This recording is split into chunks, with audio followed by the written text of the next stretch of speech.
Hey guys, and welcome back to another video. In this video, I'll be going through my BBL SuperCoach team review for round 8, as well as previewing the trades that I'm going to be doing for round 9.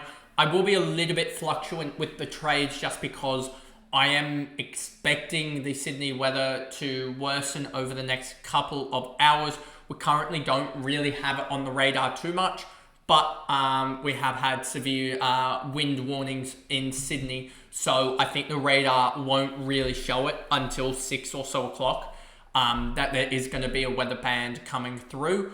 I think it's just pushing, what is it? How do they say it? Is it westerly or so? Let's actually just check what is the weather. How do they say it? Wind direction is south, so the wind... it's where it's coming from. It looks like a southeasterly wind coming through. Let me just say, how do you say the wind direction? Let me just see. How do you describe the direction from the wind's origin? Yeah, so it looks like a southeasterly wind. To be honest with you, what I'm seeing on the radar. We're not probably going to be able to pick it up until late just because it's all out to sea and the radar doesn't really show it as much. We're going to wait for that to pick up. But anyway, let's just go through the round that I've had so far. Well, the round that I did have, sorry. As you can see here, 1184, a really good round. 1,195 for the round 8 rank across the comp. Really, really bounce back round.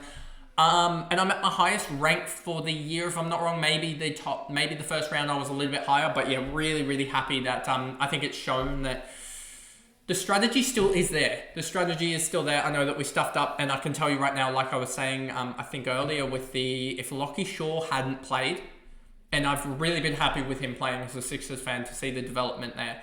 But if he hadn't played, I'd be 680th or 670th or something like that. Put in the Nessa actually catches getting taken, which is just BBL luck itself. You can look at all the positives there. Maybe a Chowdhury over Owens, etc. Then I would be looking at top 500, top 400 very, very easily if things had gone my way. But obviously, things don't go your way and stuff like that. That's BBL SuperCoach in its finest. And yeah, so really, really happy with that, how I've gone.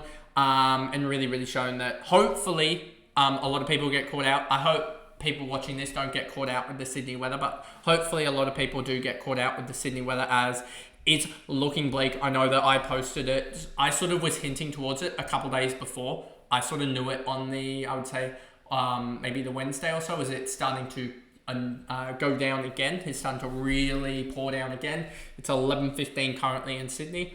Let's just bring you up to date here. You can sort of see what I'm looking at here. We're currently getting this. Obviously, the game is in this region over here. It's at the SCG, I believe. I'm right in saying it's the SCG, or is it NG Stadium? Let me just double check that for you guys. They are playing at SCG. So, yeah, if we look here at the SCG, it's right on that Sydney dot here. So you're looking right at there. Let's just bring you into the 64. And you'll see here, you're right over here, give or take a little bit. You're right in this region here. So that's where you want to be looking at for the radar. And the 512, you can see there's a little bit coming, but you can see it's mostly blowing southeasterly at this point. So that's sort of what we're looking at. Anyway, back to the home. And you can see, 1,145 for the season rank. So I jumped up almost half my rank, which just shows that you can really go bang on the double. I was actually talking to Diabolical about this. Hopefully it doesn't have a, let's just see. It'd be in my replies, I think, at this point. You can sort of see the no team on the double, that this could potentially happen. So it's an interesting one to see. I said... hoping for a 750 finish. Obviously, being away for a quarter of the tournament doesn't help. But yeah, he thinks that people with a boost, although I don't think many would have a boost at this point in the season, anyone with a boost left would be able to change up a third of their team, not to mention the VCC divergence, which is going to happen on a single. So yeah, it's going to be critical that you guys get a really good VC in the first game of the round. As well as have looping options. I think that's going to be critical because you're going to need to have 14 scoring options effectively as best you can. and just hope that you get the one guy or two guys that are going to fail, but you just got to hope that you get the right guys. But anyway, yeah, you can see that. You can see how all my guys scored in the end. Matt Wade, 81. Pretty happy about that, and I'm happy to roll the dice with him against the Stars at the MCG in the final game of the regular season, as I just cannot be, with the Sydney weather around, as I said, I just cannot be playing those guys. As we just go here quickly to show you guys the top 1%. If we look at the top 1%, and then we go Sydney Thunder, Sydney Sixers, you'll see a lot of people are finally cottoned on to this and are trading the heck out of these guys. Ben Dwarshes and Jack Edwards are positively traded in, as well as Tom Andrews and Lockie Shaw at the moment.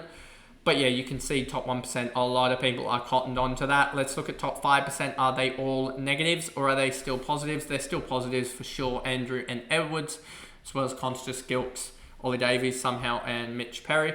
Don't know why you'd be trading these guys in, especially the 39.5k, is because they do have the first game of the round, so you can't even loop properly with them there.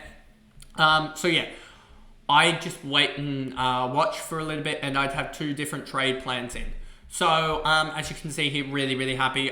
Wade here, Sutherland, Mitch Owen, he did really, really well. I wasn't going to have him initially. I had Smith in there alongside Caleb Jewell when the Jordan news dropped, and that got me a total of 87 plus 117, I believe. So that was around about, what's that, 204, sorry, which isn't even Owen's count in general. Plus it also got me Ellis. So yeah, really happy with that in general, that I got another 140 points that way.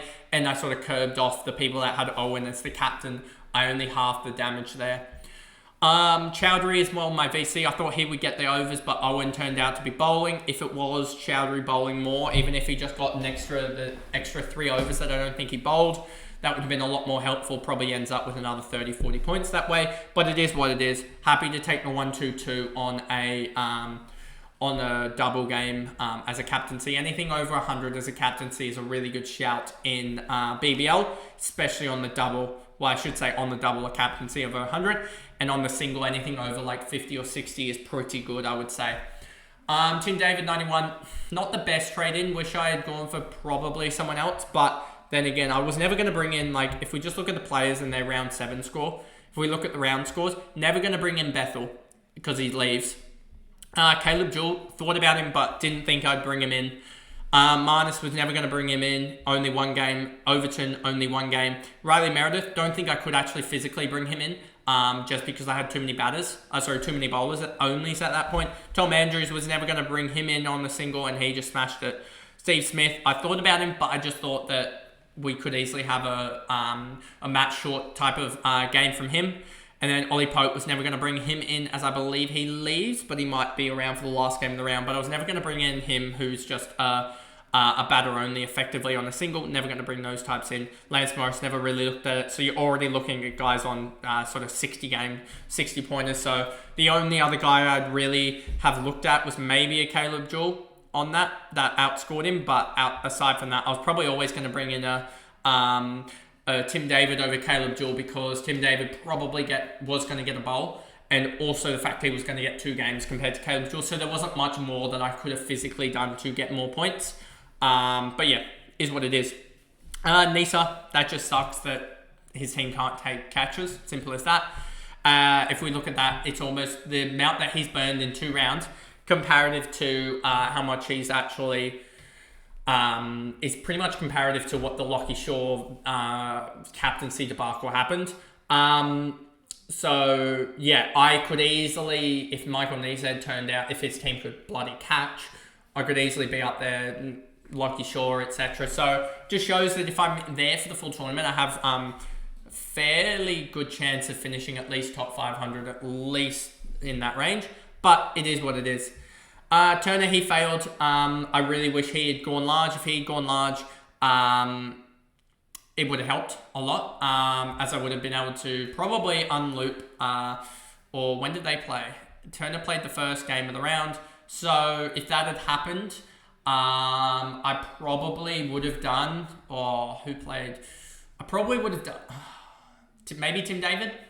Probably Tim David, looking at this scenario here.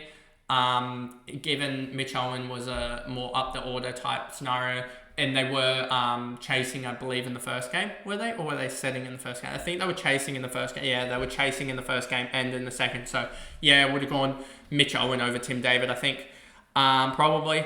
And so, yeah, that is what it is there. Or maybe even gone a Sean Abbott out or something like that.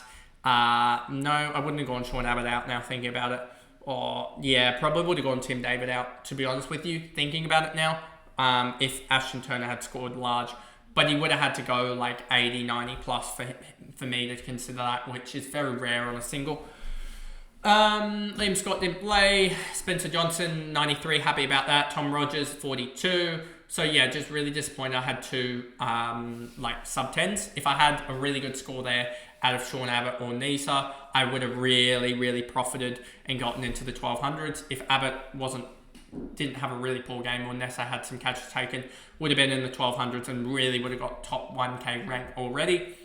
Stoinis didn't play obviously on the bye, but had the Chris Green mega game, and then Nathan Ellis really pumped out in the last game to beat the Riley Meredith play as well. That was a 50-50 decision. And then Ben Dwarshuis scored really well. But yeah, just really happy I got home from training at like 7, so that I beat out the 7:30 lockout for that first game when Chris Jordan wasn't named. Anyway, on to the trades this round. Benny Dwarshuis, Sean Abbott, and also Chris Green are going at the moment. And we did see Matt Short bowl. And I'm just wondering, do I go pod territory or do we... So this is when I'm going to start to use the top 1%. And then we're going to go here. And then we're going to go by averages, I think. Round change, season ownership. Do we have sort of territory of points? Projected score here. Okay. So you have Maxwell projected to go large. Interesting. Also have short. Could you go like a pod in like a Lance Morris because he's been scoring all right? Could you go a pod in like a Aaron Hardy because they maybe leave out someone like that? That's an interesting play. But yeah, I do think that we're not going to get the first game on at all. So I do think that I'll be able to fully just almost wipe it clean with the players. But my initial trades were Matt Short, a dead rookie in the form of Austin Analek. And then I forget who the last one was. Let me just remember it quickly here. I'm just going to go to a DM that I know I sent to someone that had the trades in there. I actually have to go back quite a fair way. It was Cooper Connolly. Bringing him in because I don't bring him back in because of the fact of the matter that they're probably going to have to have him bowl. So I think let's actually look at season change and Cooper Connolly up there. So I am not really going with I'm sort of covering off a lot, I would say, in terms of ownerships. So yeah, that is a little bit annoying that I'm not really going pod territory. Maybe I do go sort of like a Lance Morris over a Cooper Connolly. Cooper Connolly is playing the Renegades over in Perth. What did he score last time against the Renegades? Let me just see. What did he score last time against Adelaide? He scored 25-23, so it doesn't score too well against Adelaide. It's a flattish track. So, and Adelaide, Aaron Hardy in 77. Okay, could actually be an option if you don't get a good loop or something like that. Maybe that is an option there. Aaron Hardy in the last round. Do I have enough? I don't have enough currently. If I go Lance Morris, is there someone else from sort of the Perth Scorchers that I like at all? I don't think there is. Could you go like maybe a Finn Allen? Or is there any sort of guys down here that I like the look of? I'm just trying to think about it because I was going to go, who did I say? Cooper Connolly, but maybe I go someone else. Andrew Ty, I don't even think he gets played. George Garton, no, I think he's having a horrific tournament. Simon Mir, I believe, could be a pod. Simon Mir against Hobart. That could be a pod at the MCG. Hasnain against the Sydney. No, they don't play, so you basically can... I'm honestly just going to do this just to get rid of all of the Sydney Sixers and Sydney Thunder players because they're just annoying to look at. Bethel won't play. Liam Scott, Buckingham. Buckingham could be a play if you need just a guy to potentially play in the last game of the round or something. Aaron Hardy we looked at already. He could definitely be a play depending on team lists. Chris Jordan, I don't think I'm going to go back there. Is there anyone else that I really, really like? Darcy Short potentially, but I don't think so at the Perth Stadium at Optus. Don't really like that. Doggett's been off form. Maybe you go for Doggett with the swinging ball against the... Or maybe that could be an option. Billy Stanley's out for the year, so I wouldn't go there. Benny McDermott, no. Josh Brown against the Brisbane Heat. Is that at a Marvel? Oh, I don't think I like that approach either. Not Mick Sweeney. Agar, no. Richardson, no. Marley Beerman, Doug Warren. Fergus O'Neill against Brisbane Heat at Marvel. That could actually be a play. Fergus O'Neill at Marvel Stadium could be a play as a potential loop option. When do they play? Are they the third game of the round? Let me just complete these trades. I think that's the current trades that I'm going to run with. I think. They play first game of the round. So that could be a pod play actually to go with Fergus O'Neill against the Brisbane Heat.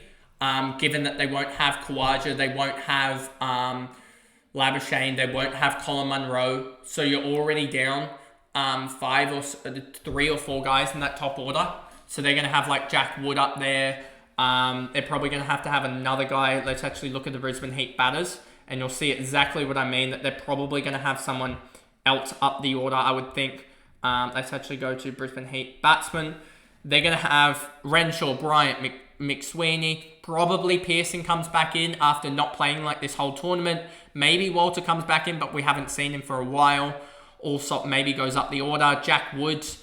And then maybe like a Daniel Drew comes back in. So they're going to have someone coming back in that hasn't played in 2 weeks. So I reckon Fergus O'Neill on the sort of little tricky deck at Marvel Stadium could actually be a real good buy on Saturday for that early game on the Saturday. So yeah, that's just a watch. But obviously I would just be trying to find a way to get rid of all your Sydney Sixers and Sydney Thunder players because the game does not look like it's getting on tonight. So yeah, that's basically my sort of trade plans at the moment with how much I would have in the deck. And with none of my players being locked in except for Lockie Shaw, who is currently averaging, 17.5. So he's still going to be the 58.5 or whatever next year, which is really good to see for a keeper that could potentially make cash. But yeah, I just think that no one's going to be locked in. So we're pretty much going to have this review almost tomorrow about who's the best option, who's in the squad, especially for these 2 games here, who's in the squads for those. And yeah, that's pretty much what I'm looking at. Obviously, Ananek's not going to be playing. But yeah, say I go with this and say I go with maybe I want a better batter here than the likes of a Ashton Turner. Maybe I want that, even though I need the other trade out guys. So yeah, it's hard to pick a guy that I necessarily want because I do need the 2 loops here, and Ashton Turner's kind of sitting here annoyingly. So yeah, Ashton Turner's kind of just sat here annoyingly because of the rain. I can't really get him out because I need to get the cash cleared for these guys. And yeah, maybe I go against Short, but Short at Optus Stadium with the ball in hand could be interesting. So we're just going to have to see what the strikers lineup looks like because he could easily get a bowl if they... Oh, and they're probably going to have to play Liam Scott over Baisley and stuff. So yeah, that'll definitely be interesting, I think, in that regard there. So yeah, we'll just have to wait till I guess everything gets released there. And I probably will have Turner. Oh, I can't even have Turner in that slot there. It's got to be even someone earlier. So yeah, that kind of throws off that plan. Maybe I need to get in a Melbourne Stars batter here, and then maybe even maybe that opens up the door for Fergus O'Neill there in that emergency slot there, so that I can get Liam Scott potentially on if Fergus O'Neill does well, and if he does do well, but Liam Scott is named, then I can switch Liam Scott to to Ananet, who's not going to play, an emergency him in, etc. So a lot of moving parts, I feel like, in this last round, and a lot of edit trades. You just got to be wary of everything in that Liam Scott could potentially play for the strikers, given that Jamie Overton is leaving. Maybe they go Baisley, etc. We'll have to see what option they go down. Maybe they go Haskett or something like that. And then, yeah, just the emergency looping, you've got to be really, really careful. But anyway, that is the video there, going through, my hotkeys are not working, obviously, but yeah, that is the video there. If you did enjoy it, remember to like and subscribe. For those on YouTube, remember to also click the notification bell so that you are notified when I do upload, which is pretty regularly, I would say. And then also, if you're listening on Spotify, give me a follow and a rating over there, and then you'll hear when I upload over there. But anyway, I will see you guys in the next video, which will be the trade targets, which will almost be a rehash of what I said in this video as well, but I think a little bit more depth option as well. But anyway, I'll see you guys in that video.